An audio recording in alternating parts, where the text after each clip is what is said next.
I People love it. need to step out of their comfort zone and get into a place of vulnerability and say, look I don't have all the answers as your parent, but this is what I want for us, is to be in a space that works. And, to recognize as a parent that, I can say as a parent, I know that sometimes I yell at you because I've asked you 6 or 7 times to do something and it just gets really frustrating and I get really upset about it and it hurts me too for yelling. And I can anticipate or I can guess that it's got to be something similar for you. So how can we do something different? Now that's very different than most conversations you can imagine that happen in households, right? Welcome to Parenting Teens Today with Jessie LeBeau. I'm just going to dive right into it here. I'm so excited to be with you here. We're recorded now. We've been chatting it up. I wanted to know, it's amazing what you're doing right now, helping parents, but you have a background of doing something a little bit different. And I'd love just to hear the Elizabeth story of how you got going in all this. Where did it start and how did you get to where you are now?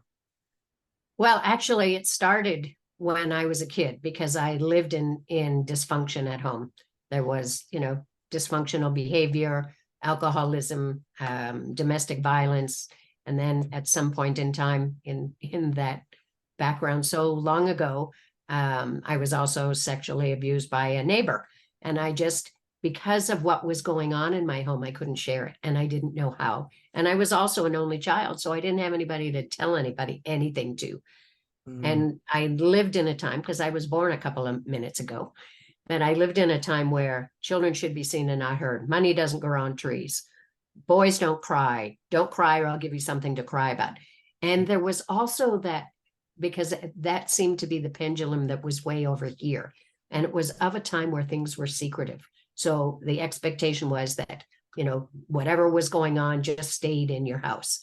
And so I got involved with things at school that were giving things.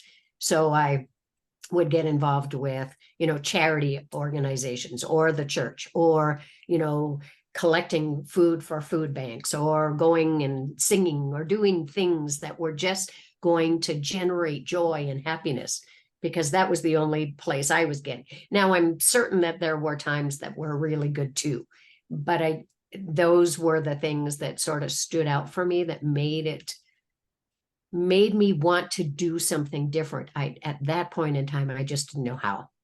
And so when and I knew when I was in grade 3 that I wanted to be a teacher. So, that was either a teacher, a police officer, or a flight attendant. And though at those times there were, qualifications and things that I didn't fit, because although I'm 6'3" in my head, I was not fitting the norm of the height for whatever that business was. So I just stuck with the teaching piece. I got into recreation. I did that certificate in recreation first, and then did some work with community development. And then I did my master's in teaching and administration and counseling.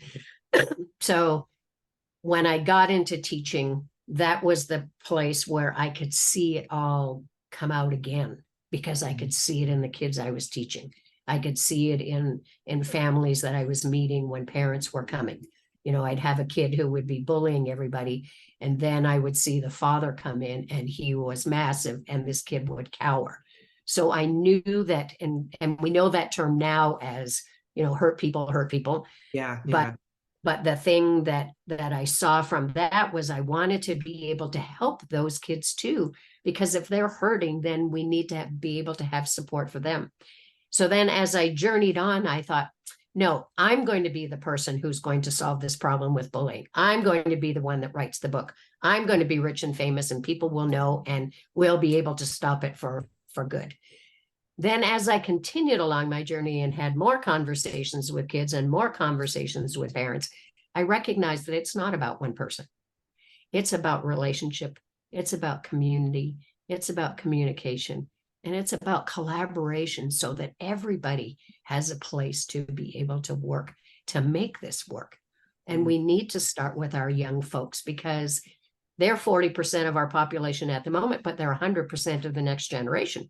So we need to be doing something differently and disrupt this, oh my God, this behavior that's happening at the moment from the governmental level and the countries to what we're doing right here, right now. So that's kind of the story in a nutshell.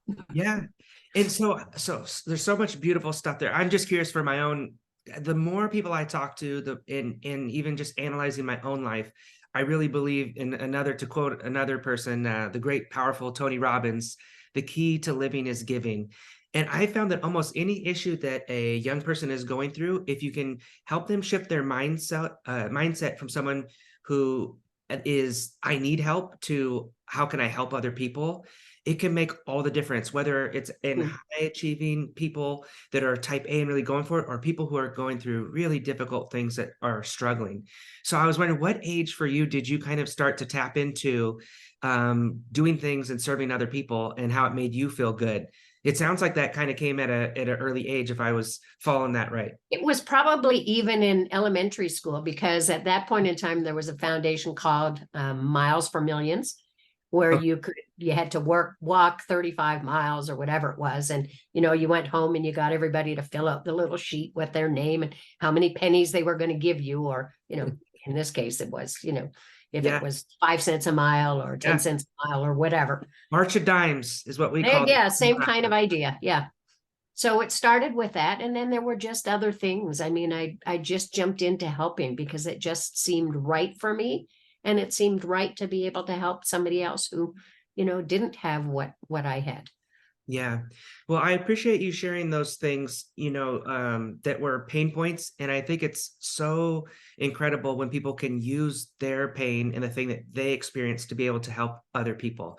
And like you said, you could tell, like, oh, there's some type of dynamic here going on between a dad who's being aggressive and a son who's cowering, because you saw that in your own home life in other aspects. And so anytime someone can use that pain for good is just so powerful and so awesome. So you ended up becoming a principal.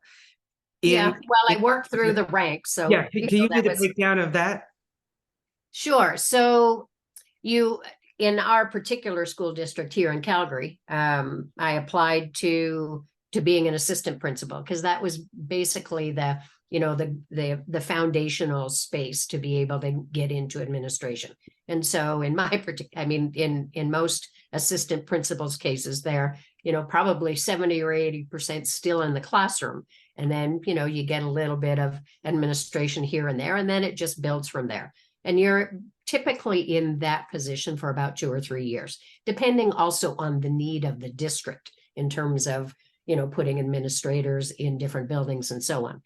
And then you work through to being a vice principal. And again, in most schools, albeit for maybe a half a dozen schools who are really high need schools, and you can't afford to be in the classroom in a teaching position, because it just takes away from the curriculum and the need to help the students. So the majority of those times were, 50 or 60%. And then, so you got a little bit more depth and breadth in the space of administration. And as well, you're typically the person who's in charge when the principal's not there. So that just gives you a chance to sort of see and say and think about, what would it be like if I was the principal, and how would I handle this particular situation? So, I just worked with that for quite a number of years and was placed in a variety of different schools. So that gave me a really good foundation for the dynamics of families and the dynamics of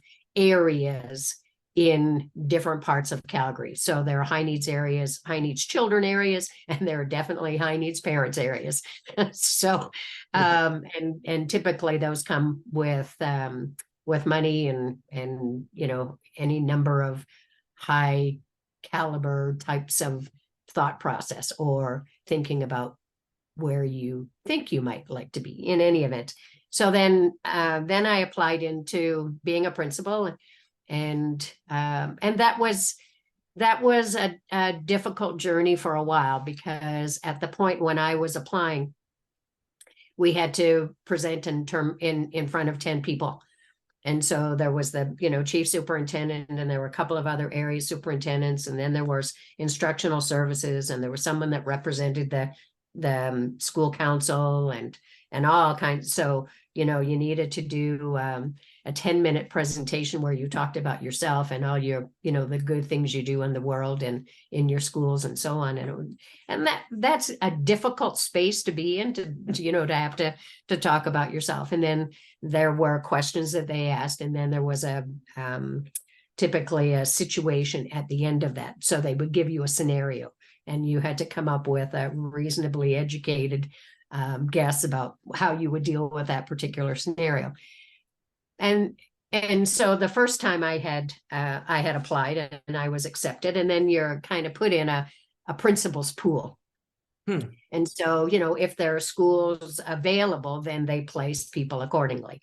And in at this particular time during our school's history, it was that you could only be in that pool for 2 years, and then you had to reapply. So then I reapplied because I didn't get placed the first time.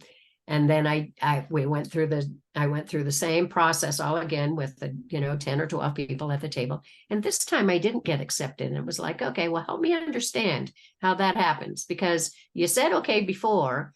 I haven't done anything differently. I'm still working and learning and growing and asking questions and figuring things out.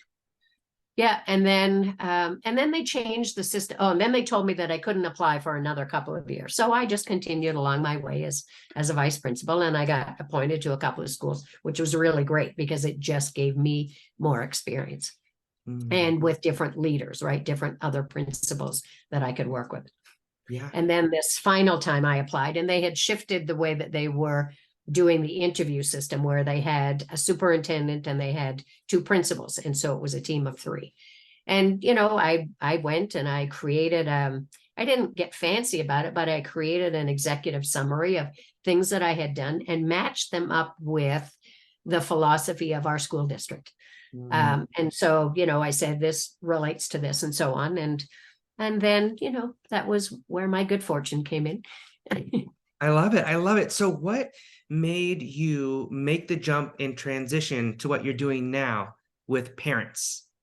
Well, I retired 2 years ago from the school district, and I had a spectacular career. I mean, naturally there's ups and downs with everything, but really, for all intents and purposes, I learned lots. I've been with lots of people. I saw celebration, but I also saw kids falling through the cracks, and whether it was through school or in the community or so on, because for some of my career as an administrator, I was often in school areas that were high needs children areas. So those were areas where, families were coming from places and spaces in the world where, some of them just coming with the clothes on their back, and they're grateful for anything that you could do for them. We were feeding their kids, we were clothing them, we were trying to keep them in activities so that they wouldn't get themselves into trouble, because there's always that opportunity, right? If your parents are busy working those 3 jobs. But the whole philosophy for them was they wanted a better life for their kids, coming from some of these countries where they're seeing their relatives being shot on the street in front of them, or gang-related things, or whatever. And so those were rich, really rich years of being able to nurture some kids and walk them through and help them out. And, we all have, personalities that don't, that clash or that don't do good things or whatever. And you see some kids who are really struggling, and then others, there is certainly opportunities to be able to celebrate kids who have done fabulous things. And so, that's what I saw. As much as I was finished with this chapter, I wanted to continue doing what I did. And, the book has been in my head for 25 years. I mean, and I just thought I should probably do something about this. And so, in the creation of the book, I thought, well, I want to get out and be able to help parents do more things and get families connected, because the things that I was hearing from kids were, I don't feel valued. I don't think I have a voice. I don't know if I have purpose, and all we do is yell and scream at home, or we don't talk. And then parents were saying similar kinds of things. I don't know how to connect with my teenager. I don't know what to say to them. I don't know where they are and what they're doing. And I'm afraid for them, but I don't know how to interact with them. And all we do is yell and scream because we get, they get caught up in the minutia of the day rather than, so tell me what's going on. Right. And inviting them into conversation. And so those are the things that I talk to parents about. But I also, from time to time, coach teens too, for having them look at what's going on for their parents and where they've come from and understanding that background. Because we all know that we've come from someplace, and whether that was good, bad, or indifferent, some of that still shows up. And I talk about it as a filter. So the way we see things, the way we hear things, the way we listen to people, our kids have those too. So if they oftentimes anticipate that you're going to yell at them because it seems to be something that happens, then they're going to hear you only from that voice. And so we need to be able to, and that's the disruption piece, right? We need to be able to break that apart and be able to have kids understand their parents and have parents understand their kids, and that it's not just my way or the highway, because that just doesn't work. Yeah. So the book Courageous Conversations is what you're all about, is helping parents connect with their teens and doing it through communicating better. Yeah. Right. And that's why I call it Courageous Conversations. Yes. Because I love people it. need to step out of their comfort zone and get into a place of vulnerability and say, look, I don't have all the answers as your parent, but this is what I want for us, is to be in a space that works.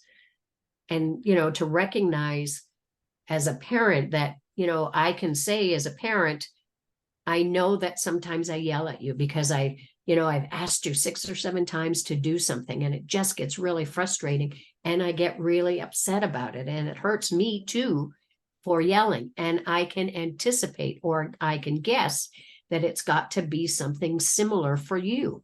So how can we do something different?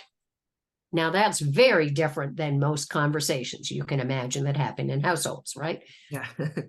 So what is the biggest thing you think that's stopping parents from having courageous conversations with their kids? They don't know how. They don't know what to say in order to, some of the things that, so I use this example as one of them, right? Excuse me. A parent will say, hey, honey, I haven't seen you all day. So how was your day? Fine. Because you get the typical 4-letter words, right? Or a grunt. So what did you do today? Nothing. Well, what do you mean you did nothing? Right? So there's the escalation for the parent. And here's the apathy over here that's going to start happening. Well, what do you mean you did nothing? You were at school for 8 hours, right? Up goes the hoodie, in go the earbuds, out comes the cell phone, and that kid is out of there. Now the parent is standing, and they're frustrated and angry and upset and heartbroken at the same time, because they thought that that was a reasonable question. And for all intents and purposes, it is. However, that's not where the kid is. And so that youth is frustrated and heartbroken as well, because you didn't ask about them. You asked about their day. They've been in that day for 8 hours. They need some time to get away from that day, to just decompress, to, throw their backpack on the floor, go be on their phone for 10 or 15 minutes or whatever, and then come back to conversation.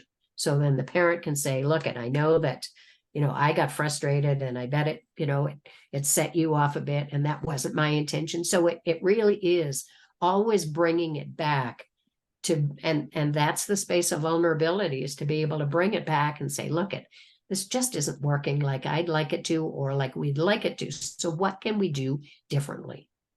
I love that. So less about the day and more about you and how you're doing. And a mistake being able to communicate that. And that's a really powerful thing of like, yep, I'm mom, I'm dad, but I'm just a person, and I make mistakes, and I shouldn't have been short-tempered. I shouldn't have reacted in this way, and I'm going to hold myself accountable and make an effort to be better, and have that be part of your conversation. You bet. And then I talk about 5 strategies of dedicated listening that I encourage parents to follow through with. And then the first one, and they're not in any particular order, but typically the one that I talk about first is understanding versus judgment.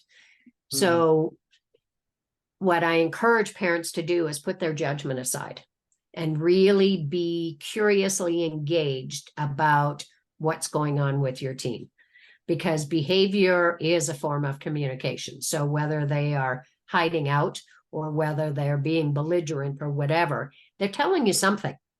So why don't you go and ask them about what it is that's going on? Because oftentimes kids don't know how to express their emotions. They don't know how to tell you what's going on. And they don't believe that you're going to know anyway how to deal with it. But so they don't want to share it. And also, depending on what's happening in their environment, they might not feel that it's a safe space. So that's a place where we're working through that with parents to understand, but also for kids to be able to understand that. Because I do from time to time. In fact, I have a speaking engagement in January at a school in Calgary, a junior high school. And so we're going to talk about that same thing, but from the perspective of where the teenager comes in, and to be able to understand what the parent is going through and what their life is like too, and to suspend judgment for a period of time in order to say, oh, okay, I get it. I mean, it's not always crystal clear, but at least it's a pathway to be able to have them connect and understand each other differently. Because we often don't think about that, right? We're just thinking about, so particularly, and this is why I say understanding versus judgment. So when you put the judgment aside, there's also a space in these 5 strategies of dedicated listening that I talk about to say that you need to allow your child to speak first or speak and say something, and that silence is okay. Yeah. Because sometimes you have to process and sometimes you have to think about things. Because as adults, typically, we already have 5 or 6 things that we have in our brain that we can tell you for the solution for the problem that you're expressing. But what I encourage parents to do is say, okay, what do you want me to do in this particular conversation that we're having? How do you want me to show up for you? Do you want me to give you the answer? Do you want me to walk alongside? Do you want me to just be the sounding board and you can vent away and then walk away, right? So there are those opportunities, but parents need to and that's all part of the conversation. It's amazing how bad at listening people are. And I include myself in that. Even here, as you're talking, I'm like, there's so many things. I'm like, oh, it's so good. I want to talk about that. I want to talk about all these things. But it really is a superpower to be a good active listener. So I know there's 5. Can you give us 2 more? And then if they want the last 2, they got to come over and check out more of your stuff. What are just 2 more of the tips for dedicated? So dedicated listening is the second one. And that really is about it's actually intentional time. That's the one that I really want to talk about. It's about intentional time. So that means you need to put down your cell phone. You need to close your laptop. You need to turn off the TV and the radio and the movies and the videos and everything else, and really be intentional about spending time with your child. And that really means being with them. And it doesn't need to be an all-day event. It doesn't need to, take too much time out of your calendar, for goodness sakes, that you're so busy that you can't afford to spend some time with your kid. Yeah. And oftentimes parents have shared with me that one of the places that seems to work best for them is in the car. So when they're driving, because they're close enough and they're far enough so that each person has their personal space. And this is not about losing your shit because your kid puts their feet on your dashboard. You can clean that off later. And it's not about, because my father used to always say this to me, you got to look at me when I'm speaking to you. This is not about that. This is about listening and being dedicated in what's going on there and really being intentional. And so some of the suggestions that I give to parents with that is to have a conversation that's away from your child first, so that it doesn't feel like your kid is being interrogated because they happen to be in the car with you and you want to know what's going on. Save that for later, but do something or say something like, I just listened to this podcast, or I just saw this, I was watching the news and I saw this article, or or I read it in a magazine or a newspaper or something, right? Come up with something to say, what do you think about that? So it could be the devastation in the world that's occurring at the moment in various countries. What do you think about that? So if you were the leader of that country, what would you do? And then be quiet. That's the silence piece as well, right? And don't say something like, well, that's not what I would do. This is not about you. You've asked the question. Allow them the time to process it. Allow them the time to come up with something. And then your response might be, wow, I hadn't thought of it from that perspective. Isn't that interesting? So tell me more. Yeah. So that you're encouraging and welcoming that conversation. Yeah, I love it. I love it. It is funny, even just with, I think not your kids, but just with people in general. If I'm talking to someone and they're on their phone or they're distracted, it's like, what are we even doing here? Why are we even doing this? Like now I don't even want to be a part of this. And it's so much more important. So, okay, what's the third one? And then I got or one of the other ones. One more is reflective engagement. Okay. Reflective. So this is really about acknowledging your child for the courage it takes them to share with you, whether it's big or small, whatever it is. And to really say it in words, not just to think it, but to really say, and I'll give you an example of something that I suggest is, I can't believe that you held on to that for so long by yourself. And thank you for sharing, like really authentically saying thank you for sharing. And I hope I can help you along with this, or we can do something about it, or I'm hoping that it lightens the load or whatever, whatever that is, because it's really important to let them know that you really did hear them and that you really were listening, and it is from your heart and not just, well, thanks for telling me. It's like, I just want to, smack somebody up the side of the head with that. But I have to be careful about that because, if I'm all about anti-bullying, then I better not be wanting to smack people. But you get what I'm saying, right? Like I shake my head sometimes. Yeah. Yeah, that's an interesting shift that, the things have definitely changed. I think a lot of it's for the better, but sometimes I do think that a kid being a little bit fearful of mom and dad, and it doesn't have to be a physical, spanking or smack outside the head, but being, hey, mom and dad are going to be disappointed and they're going to be on you about this if you have this behavior, if you're disrespectful to an adult, if you act this way in school, if you, whatever the situation is. So I totally get you. So you've been in education, you had this amazing career, and you got lots of hands-on experience with students and with parents. In your opinion, no wrong answer here, do you feel like it is harder to be a parent today than it was 20 years ago? Oh, absolutely. Talk to me about that. And it's harder for kids too, because there are so many distractions for both of us, for adults as well as kids, right? There are, and our cell phone is the perfect example, and diving in because that's one of the challenges, because that's a place where social isolation is on the increase. As much as our cell phone is fabulous for using it for gathering information, for finding GPS, it's a great use for maps and every other kind of thing, but it's become a place where kids dive in looking for the perfect virtual world, and we all know that it doesn't exist, but they get sucked in, as some adults do. They get sucked into seeing all these famous movie stars, or the thing of the moment. So I have an example from, actually, I saw it on Facebook, and it was a Dove commercial. And it was an illustration of this young girl. And she's, they take you through her timeline. So she's about 5 or 6 and she's playing with her dolls. And then she gets to about 11 or 12 and it's her birthday. She gets a cell phone. And at first it's, all good and so on. And then you see the next clip where her mother wants her to do something and she's lying on the couch and she's looking at the phone, and she gives them the dramatic eye roll, which is typical, right? Particularly of girls.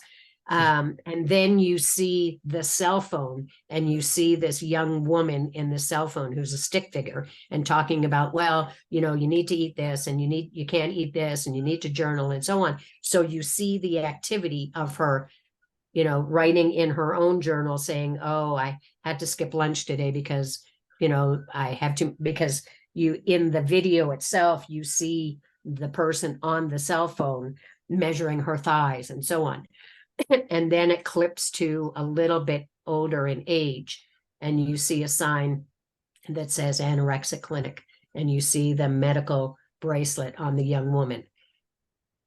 It's obvious that had to do with the whole idea that she was so sucked in to having to see or be something that she didn't need to be. She didn't need to be that skinny, tall blonde because maybe she doesn't fit into that, or she thinks that's the trend of the moment. Yep. And then at the end of this particular video, you see a parent with their child, and underneath it says, who the child is, and they've been in recovery from anorexia for 16 months, 12 months, 24 months, or so on. And I mean, it was a spectacular ad. And yet a lot of the commentary underneath was, oh, well, this is just a ploy for them to make more money. It's like, you've missed the point of the picture, right? So when kids get engaged with that, or they get into this dark stuff that's on the web, and predators, and like I have a woman who's going to speak at the summit that talks about sex trafficking, because she has a really wonderful family, and yet her daughter was trapped in that. And she didn't know about it, right? Yeah.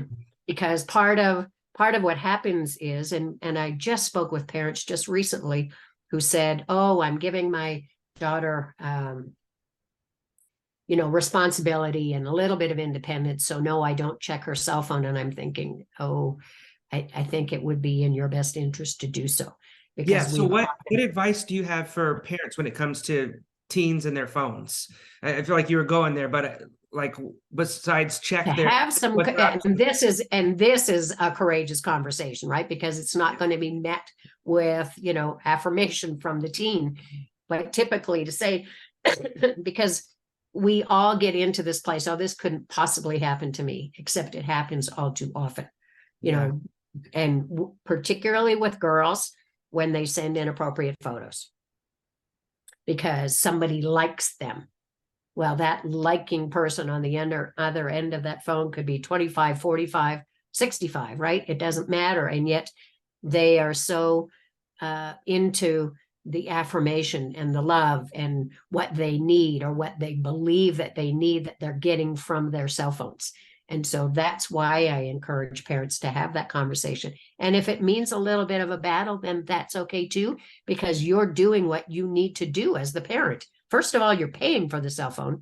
And if anything untoward should happen, certainly here, because I've had police officers come to school to chat with the students about, and we talk about it too, in terms of responsible digital citizens. And the police officers are saying similar kinds of things, that yes, you need to find out what's going on their cell phone, because it could be a lurking thing or a predator thing, or it could be that your child is either being bullied or they are a bully. And I've had that happen in situations at school where a parent comes in angry and upset about their kid being bullied online. And when I suggest to them that they might take a chance to look at the cell phone, then they find out that it's their child that's been doing it. So, those are just, and that's what's going to make some of those conversations really courageous, because you need to step out of that comfort zone. And the whole place about when I hear parents say that my kid is my best friend, and it's like, no, that can happen when they're 30. You can sit down and have a glass of wine and a dinner with them and talk about your life together and so on. But kids need those boundaries. They need that support. They need to know that there's a safe place for them to land. Mm-hmm. What else? What else? I'm not remote. I am not remotely passionate about this topic. Yeah, not You even a can little tell, bit. right? No, it's so I'm with you. It's absolutely insanity. What's going on with the expectations and kids and their phones and what parents allow and don't allow. So I'm right there with you. What are some of the biggest mistakes that you see parents making in general? Of all these parents that come and work with you, I'm sure you start to see patterns. It doesn't have to be phone related, it doesn't have to be any topic, but is there a couple things that stand out to you of the mistakes or areas that parents are struggling in the most? One of them that strikes me is that they say, oh, well, that's just the way he is, or oh, that's just the way she is. And it doesn't need to be like that. So, because we're diminishing the character of that child that you're talking about. You know, and that strikes me as really odd. But at the same time, the piece about it is that sometimes parents don't take on the responsibility of parenting in order to reduce that either behavior or whatever that is, or the disrespect that you talked about before, right? I mean, there are common things that occur. So I had to illustrate that point. I had this was a heartbreaker for me. I had just finished doing announcements in the morning, and I had walked over to the office desk, and the secretary was standing talking with a parent, and I was putting a binder away, and I heard her say, "Oh, he's not going to get it. He's just stupid anyway." And so I thought, okay. And in my head, I'm trying to think of something that I can come around that desk, meet that parent, and say something to encourage her to sit and have conversation or so on. And as I'm coming through the door, I say hello to the parent and say, do you have a couple of minutes? And the parent leaves. Her kid was sitting right there. That's who she was talking about. And it was so heartbreaking. So anyway, I called the kid into the office, and I just wanted to have conversation. I said, don't worry, you're not in trouble. I just want to check in with you because I want to find out why you were late this morning, and because your mom is here and it's obviously school has already started. Well, we had a doctor's appointment today. And I said, is everything okay? And he said, well, the doctor told me that I have type 1 diabetes, and I don't know what that means. And my mother said that it doesn't really matter because I need to lose weight anyway. And I was speechless at that point because I didn't know what to say. I wanted to give this kid a hug, right? And so I waited for a couple of minutes, and then I said to him, we have a nurse who comes to the school a couple of times a week. And I said, do you think you might like to chat with her? Because I know that there are going to be some things that you're going to have to do a little bit differently. Some of the food you eat, and you just need to be careful for yourself and so on. So do you think you might like for me to ask her, or you can make arrangements with her when she's here to have conversation with her so that you understand a bit better, right? And at this point in time, I think there was just so much emotion and so much stuff going on that he sort of collapsed into himself. And I said, look, I'll let the teacher know that you're coming. I'll give her a call and just, because he was the kind of kid that was sort of the fifth or the sixth kid in the group of kids. So he would make stupid choices in order to be able to fit in, right? But he was he was looking for a place to be connected. And I think he just continued to not wanting to do anything, because if you're hearing the kinds of stuff that his mother had said, if you continue to hear that at home, whatever that looks like, then it doesn't give you very much to move forward with or to feel like you even are worthy of anything. And that was crushing for me to hear that and see that situation going on and not being able to do very much other than to just say, we've got you and we'll do the best we can here to help support you. Yeah, it really does feel like you should have to pass a test to become a parent.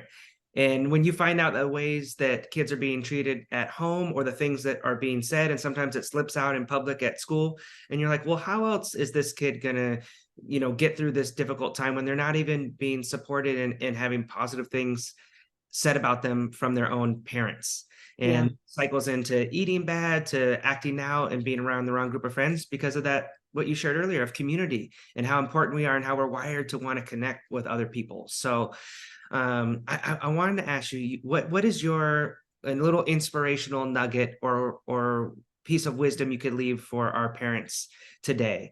There's so much negativity out there. What would be your one little, or it could be more, but what would be your little golden nugget of goodness that you could share with us today?